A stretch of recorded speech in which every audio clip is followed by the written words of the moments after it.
We have Mr. Purushottam Bagheria, who is again chairman for International Affairs Committee, also the honorary consulate general of Moldova in India. Good morning, ma'am. He is representing. We also have Mr. Vikram Gera, one of the senior co-chairman of the International Affairs Committee. We have our Secretary General, Mr. Saurabh Sanyal ji from the PhD Chamber of Commerce and Industry. And we have our other senior managing committee members who will also be interacting with you on this. So I will not take much of the time, and I will request our Senior Vice President, Mr. Sanjay Agarwal ji, to give his opening address. Good afternoon, Your Excellency, Sri Priya Ranganathan ji, Ambassador of India to South Korea, and good morning to my colleagues here in Delhi. Mr. Multani joined, the Vice President? No, not yet. Okay. Mr. Ajay Podar, Chairman, International Affairs Committee for ASEAN. Mr. Purushottam Bagheria, Chairman, International Affairs Committee for Europe, and also the Honorary Consul for Moldova, chairs and co-chairs of various other committees who have been gracious enough to join today's conference. Mr. Saurabh Sanyal, Secretary General PSDCCI, members of the PhD Chamber, and ladies and gentlemen. I would like to extend a very warm welcome to Her Excellency, Ms. Sri Priya Ranganathan, the Ambassador to South Korea from India. Ma'am, just to give you a brief background about the Chamber, the PSD Chamber of Commerce and Industry has been working for the promotion of Indian industry and trade and entrepreneurship as a catalyst. For the past 114 years, we were actually founded in 1905, so we are the oldest chamber of trade and industry chamber in the country, actually. And we are a forward-looking, proactive, dynamic pan-India apex organization. We are present across 23 states and 2 union territories. So we have a large national footprint. Some people still mistake us to be PSD standing for Punjab, Haryana, and Delhi, which it used to, so maybe some 10, 15 years back.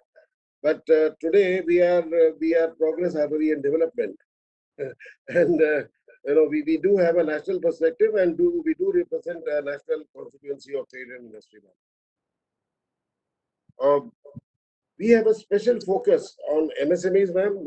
Out of the 140,000 members that we have, I would say that 90% at least are from the MSME sector, and we have always been the representative of the voice of SME in the government corridors, I would say, and wherever nationally and internationally we represent, I think we take a special care to address the issues of MSMEs.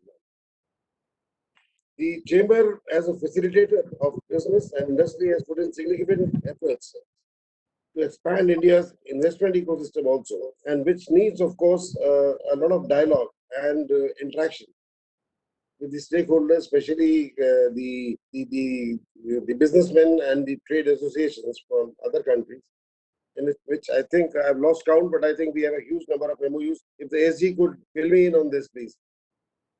How many MOUs, international MOUs do we have, sir? Could you just fill me in? We have more than 210 MOUs all across. So we actively engage across international borders on behalf of the Indian trade industry. Having said that, I'm happy to inform you that also that we have also learned to live with the new normal as fast as possible. I think which is also true for most organizations nowadays.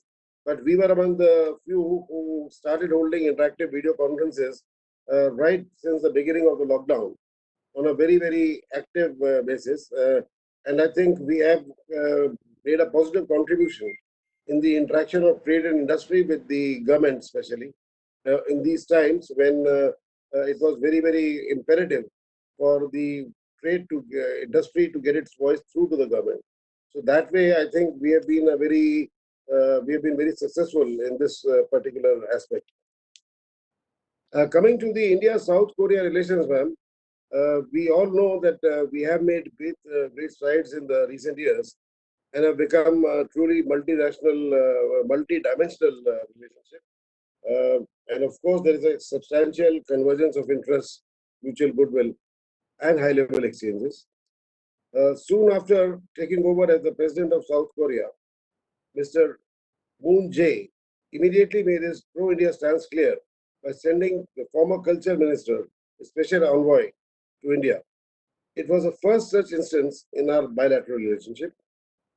At a time when major powers, along with the middle powers in the Indo-Pacific region, are pursuing the free and open Pacific policy, South Korea President Moon Jae had enunciated his new Southern policy in 2018 to further strengthen the bilateral relations with the countries in South and Southeast Asia in general, and India in particular.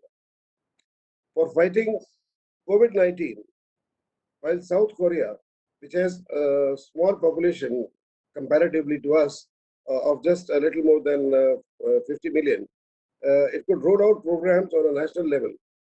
India, with its billion-plus population, adopted a more location-specific uh, approach, and we would really be, therefore, very much interested to know the nuances and the lessons learned from the South Korea success story in terms of tackling the coronavirus. COVID-19, I think, hit South Korea was among the earlier countries which got hit with by COVID-19 because of both the geographical proximity as also the huge amount of trade and people exchange that keeps happening between South Korea and China, at least in then. So I think we would be very, very glad to understand the reasons for the success of South Korea and in what manner the same could be replicated in India, either nationally or maybe across states, depending on the type of strategy that you find to be useful for us, ma'am. The South Korea government has been effective in controlling the nation's mortality rate not through travel bans, but through widespread rigorous quarantine measures and testing, including exporting domestically produced test kits. So not only did South Korea did well for itself, but even started exporting the test kits. So, which is again a very good thing. I think in India also now we are ramping up our capacity to manufacture test kits. A lot of local industry has come up with those. But what is really important, I would feel, is the path followed by South Korea in controlling the COVID-19 virus so effectively, while at the same time not going for a national lockdown, because there is a huge cost. So as now in India we have started talking about, after the initial panic buttons were pressed, and no doubt it was very much required. But after having spent some 50 days in lockdown, I think we are also realizing that we have to have some more practical approaches in which we also have livelihoods, as the Prime Minister also said. We need livelihoods also in addition to lives. So your inputs in that would be helping us to understand the matter better and then maybe present our case to the government better, ma'am. I would like to just mention here that India and South Korea had launched an initiative called Korea Plus in June 2016 to promote and facilitate Korean investments into India. The Korean FDI to India till September 19 stood at $6.29 billion. More than 600 large and small Korean firms are operating in India. I would rather hope that this $6.2 billion gets increased substantially, or rather multiplies in terms of as an impact of the reduction in focus on or reliance on China, which many countries have officially announced. I'm not so sure whether Korea has made any such open announcement, but I believe that would also be a consideration there, just like Japan.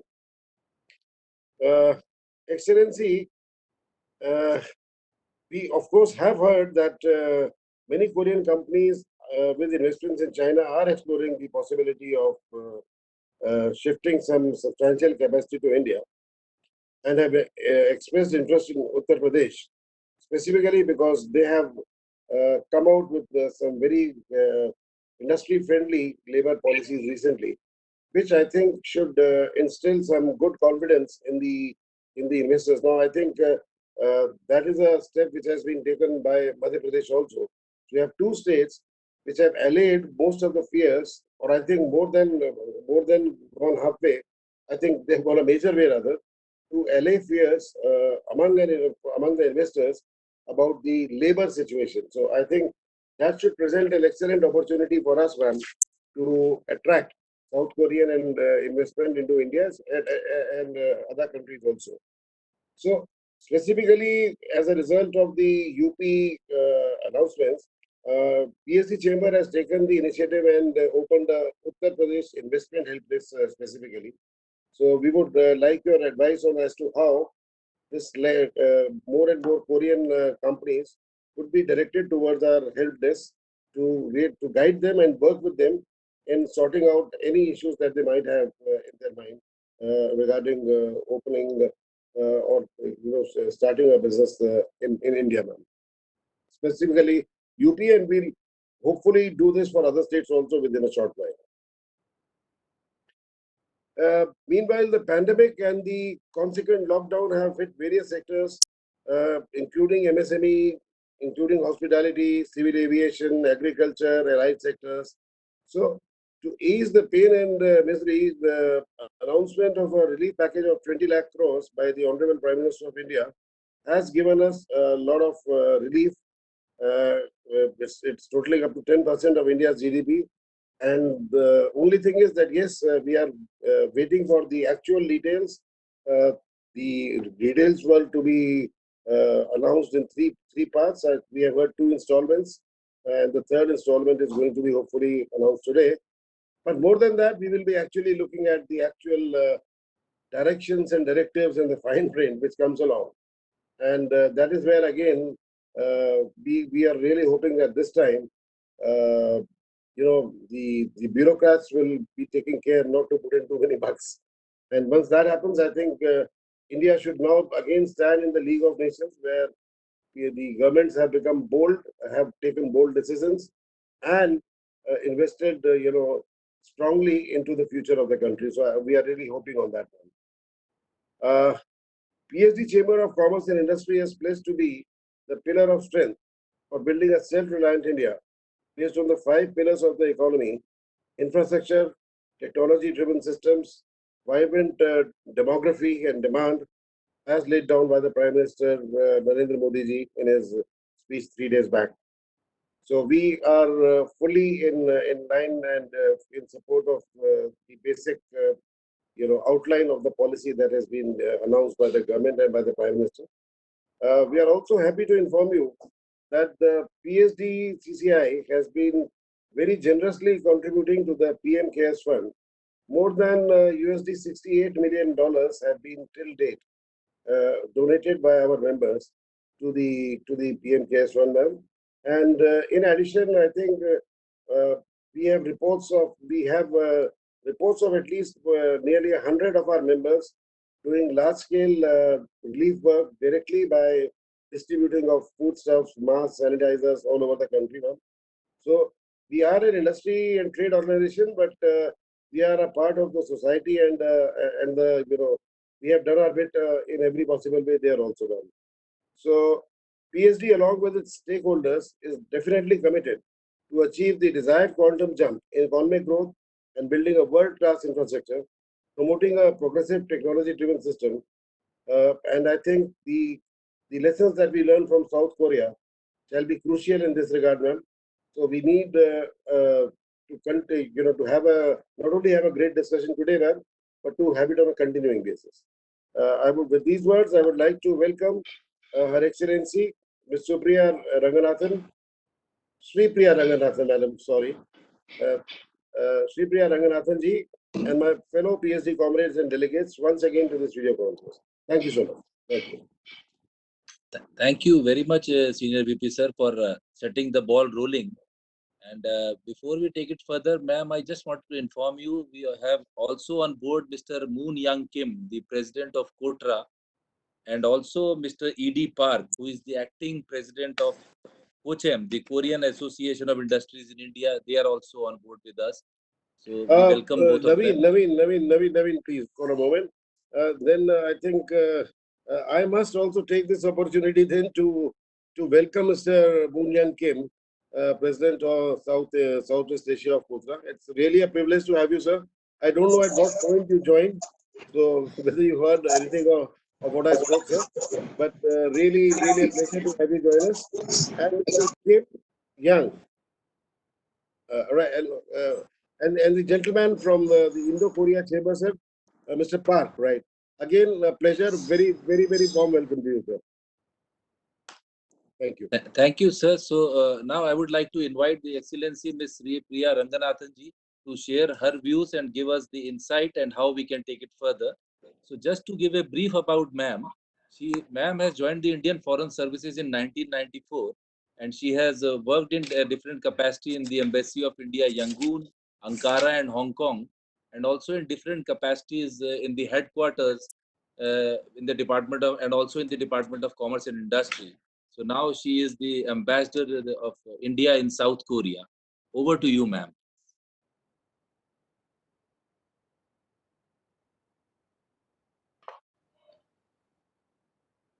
Morning to you all. It's a great pleasure to interact with the members and the office bearers of the PhD chamber. Thank you, Mr. Agarwal, for a very clear and comprehensive roundup of what we hope to achieve and what the chamber does in India. Two things that you said that were of particular interest to me, and which I hope that we will be able to work together with you in the coming months. One was that your chamber has a particular focus on MSMEs. I think that is an area which is definitely a priority for the Indian government, and B, also an identified priority for the government of Korea. So I think there is a lot of scope for us to work together with the chamber to try and find the right kind of match for what we are seeing as opportunities in Korea, so that the Indian counterpart organizations, we are able to connect them in a better manner. The second thing you mentioned about the UP Investment Help Desk, I think again this is a very practical and useful resource for us to be able to turn to when we see that there are inquiries or there are opportunities that arise in our conversations with Korean companies. To know that you are there at the other end and you'll be able to help us navigate and do the hand holding on the ground at the state level in India, that is really a big asset, and we will most certainly make the most of this. Specifically, you have asked me to speak about the Korean COVID strategy. Now, I think I should first contextualize by saying that what the Koreans have done is remarkable and truly, phenomenal in the way they managed to turn around from being the second largest, location of the COVID outbreak to where they are right now at number 43, and that is being done in a very careful and calibrated manner. But having said that, I think the scale of the problem in Korea was completely different from the scale of the challenges that we face in India, and this is, I'm sure, fully well understood by Indian policymakers and all organizations in India, that the demands and the needs for keeping our people safe in India is substantially different from what it requires in a country like Korea, which is at the end of the day a 51 million strong country with with a fairly dispersed population. Apart from Seoul, which itself has about 10 million people, there isn't the kind of clustering and the kind of density of population that we see in India. So with that caveat, I will just list a few of the things that the government of Korea has done, which I think have helped them in making a huge success of their efforts at containing the outbreak. I think first and foremost was the much talked about 3T strategy, the trace, test, and treat strategy, where they managed to really expand the scale of their testing phenomenally, and they managed to use their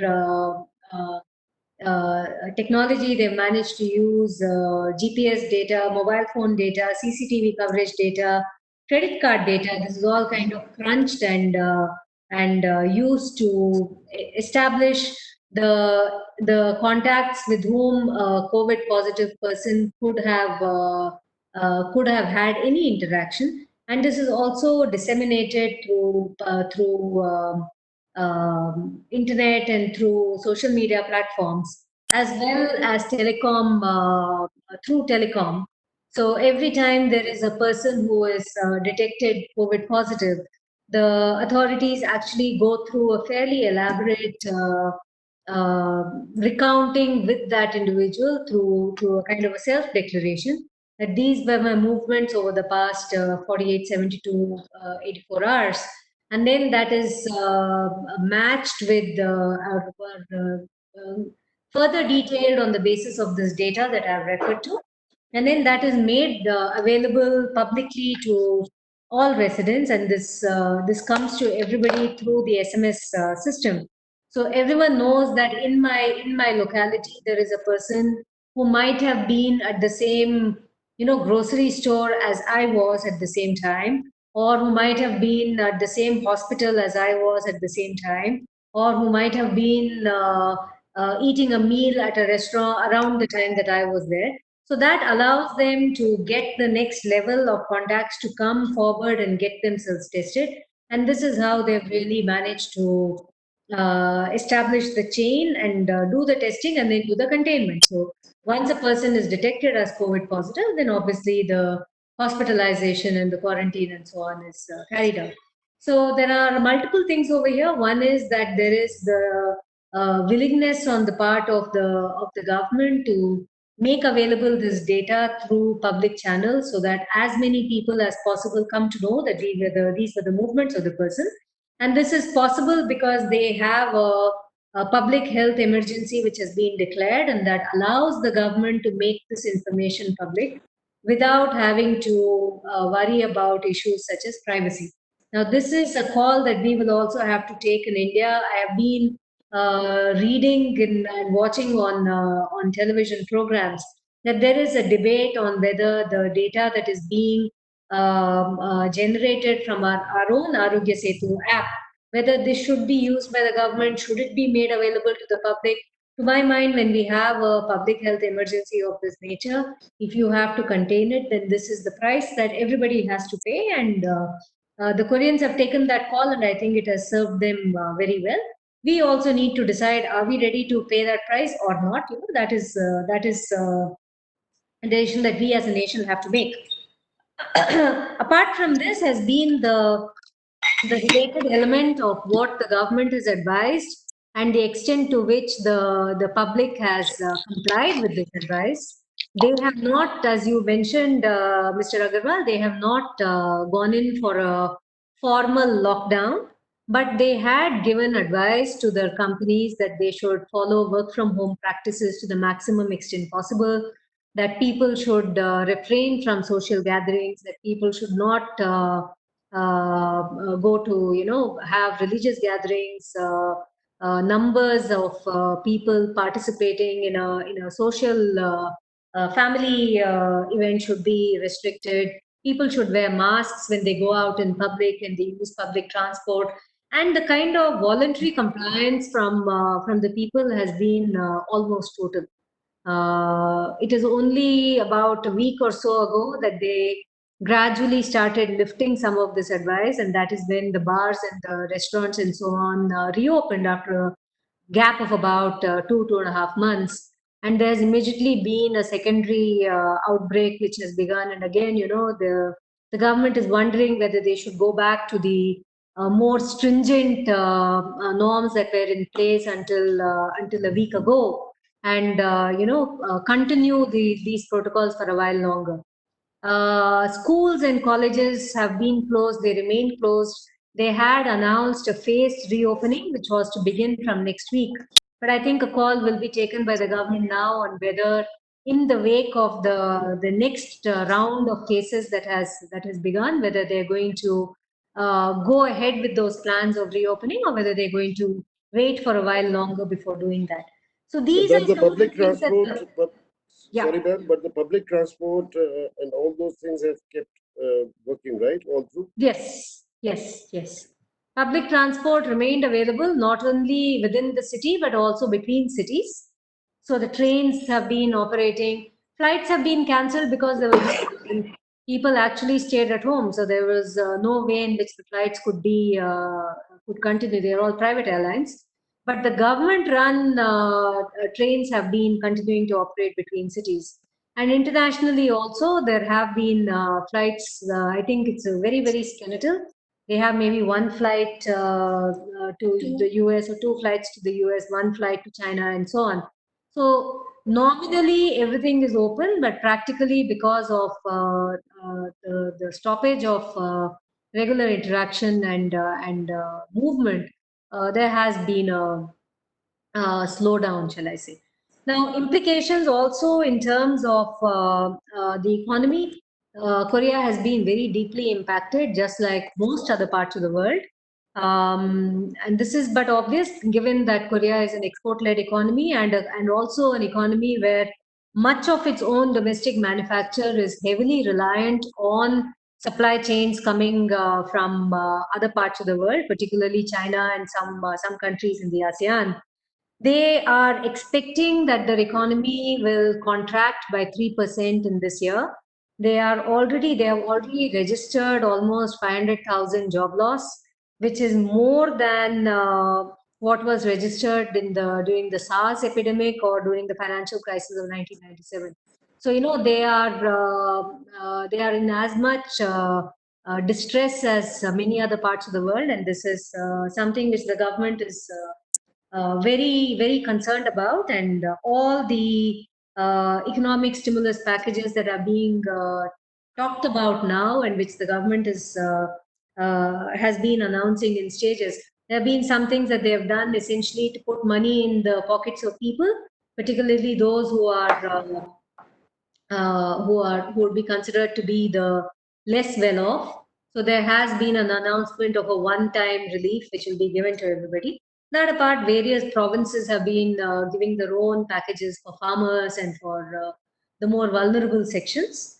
The focus of the government in terms of economic stimulus going forward is the MSMEs, and three sectors that they have identified as being critical, and that is biotechnology, e-mobility, and high-end IT. These are the areas that the government feels are the ones that need to be promoted, that need to be prioritized, so that Korea is able to come out of this COVID-related stress faster, and in a sense take the lead in international cooperation to reinvigorate economies going forward. You also mentioned about how far we can encourage Korean companies that are looking at outward investment to come to India, and those who are looking at diversification to come to India. I think this is something which about which there's been a lot of thinking and a lot of excitement in India over the past few weeks. Rightly so, wherever there is a space for us to insert ourselves into the Korean investor mind space, I guess we need to do everything that we possibly can. But I just wanted to again make a few observations here. Firstly, Korean companies have been looking at diversifying and going investing in overseas destinations much before the COVID outbreak. This is not something that is new. Perhaps the focus has sharpened as a result of COVID, but this is a kind of thought process which has been going on for a few years. Korea, from moving out of Korea or diversifying from Korea itself, because Korea is exceedingly high cost in terms of manufacture. So wherever the companies feel that they can establish facilities where they can maintain their standards and generate their output at a lower cost, they are very open to doing that. And I think there has been for the past few years a feeling that there is a high political risk to commercial activity in countries like China, and therefore they need to spread the risk and have their presence in various locations. So, as I said, this is something which is a line of thought which has been developing for a while and has just become that much more emergent now in the wake of COVID.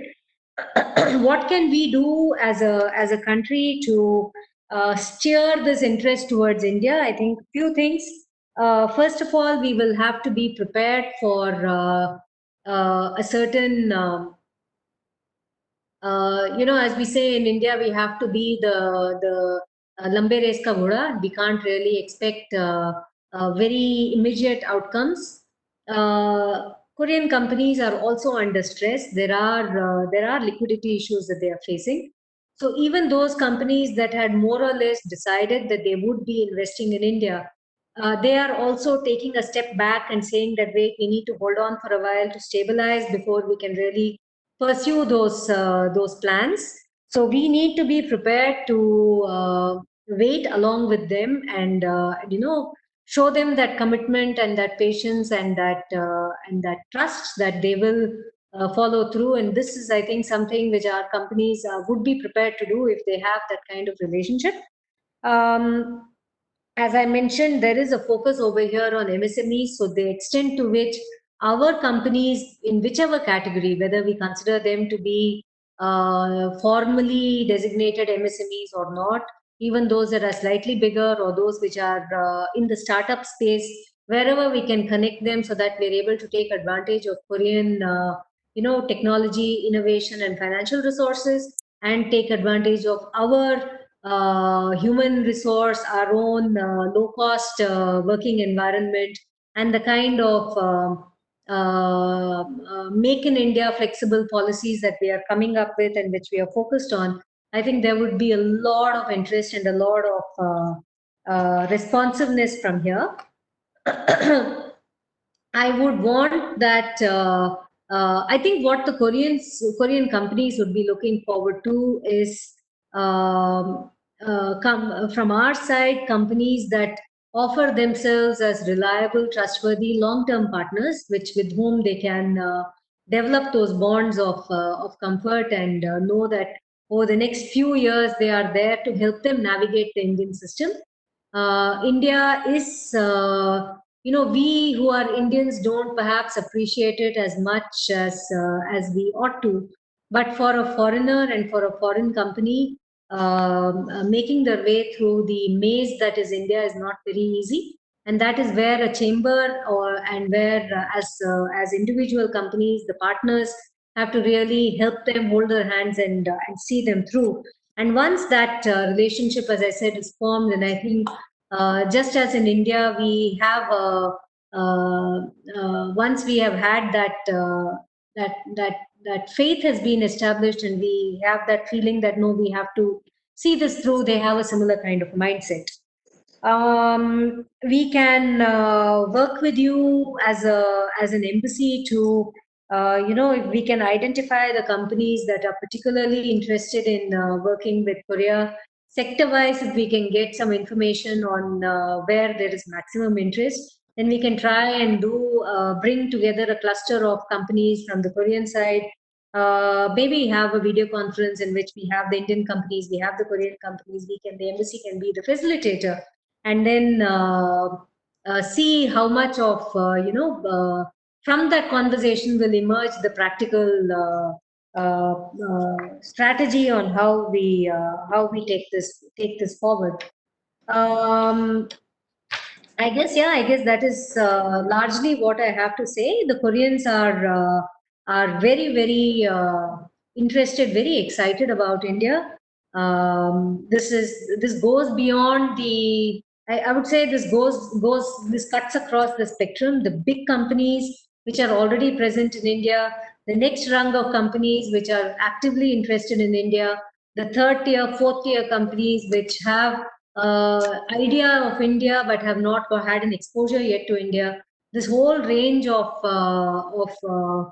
companies are excited and would be very keen to get more information to deal with our companies on a face-to-face, on a one-on-one or in a group setting. So whatever we can do to enable these conversations, I think that would be a big first step that we can take, and hope that over the next few months, with the support of your chamber, with the kind of reach that you have across the country, and with the kind of help desks and others that you will be able to provide with various state governments, UP you mentioned, Madhya Pradesh you mentioned, maybe some of the other states as well, I think we will be able to achieve something concrete in the coming months. So I'll just end by saying thank you once again for setting up this session. I think it would be a pleasure for the embassy to remain in touch with you and to work with you in the coming weeks. I will just introduce also my colleague Nayanthara. She is our second secretary and the head of our commercial wing, and she will be actively involved in all the discussions that we have going forward. Thank you so much. I'm extremely grateful for the practical, advice that you have given and the real-time view of South Korea and their thought process today. I think it's going to be very helpful. But what is really great is that we are now really looking forward to working with the embassy and do something practical in terms of helping the businesses on both sides. Thank you so much, ma'am. Really, really, really, very, very grateful. Thank you very much, Excellency, for giving us the insight about how the situation is there and what are the possibilities where we can work together. Just to apprise you, ma'am, after this was announced that the Korean companies are looking for shifting their base to India. In fact, from the UP's Chief Minister as well as the Industry Minister, Mr. Siddharth Nath Singh ji also. He also mentioned, and we had also had a detailed webinar with him on this subject itself. So based on that, the senior VP mentioned that we are opening this UP facilitation desk. Later on, my colleague Dr. Mehta will be giving more insight on that. So now to take this further, ma'am, I will now be requesting Mr. Moon Young Kim, the president of KOTRA, the Korea Trade Promotion Agency based in India, to share his views with us. Mr. Kim, please.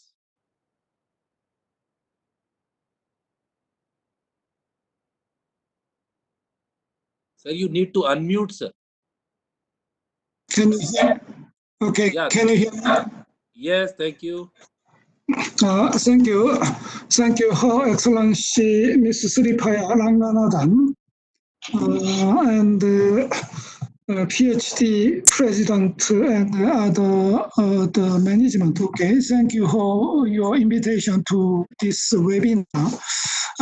Ambassador, I think I have seen you 1.5 years ago when I visited South Korea as the member of the Gujarat delegation. Do you remember? That's right, I remember. Yeah. After 1 year's stay in Ahmedabad, okay, I moved to New Delhi. Oh, I see. Okay, I opened a new branch office in Ahmedabad. Okay, and after finishing this mission, I shifted to New Delhi as the not the president, it's actually MD, managing director of the KOTRA Southwest. Okay, under this Southwest regional headquarters, we have 9 branch offices, 6 in India, and 3 other branches in Pakistan, Bangladesh, and Sri Lanka. Okay, so. Anyhow, I am so happy, and it's my honor to communicate with you and other PhD management.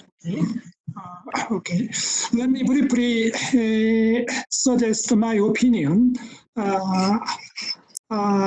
What will be the response of the Korean companies, especially under this COVID-19 or after COVID-19. Okay. Currently, Korea is investing around 40 billion or 50 billion US dollar annually as the outbound FDI. Okay, outbound FDI. Okay. So the number one destination of the Korean investor was US. Okay, by amount, but actually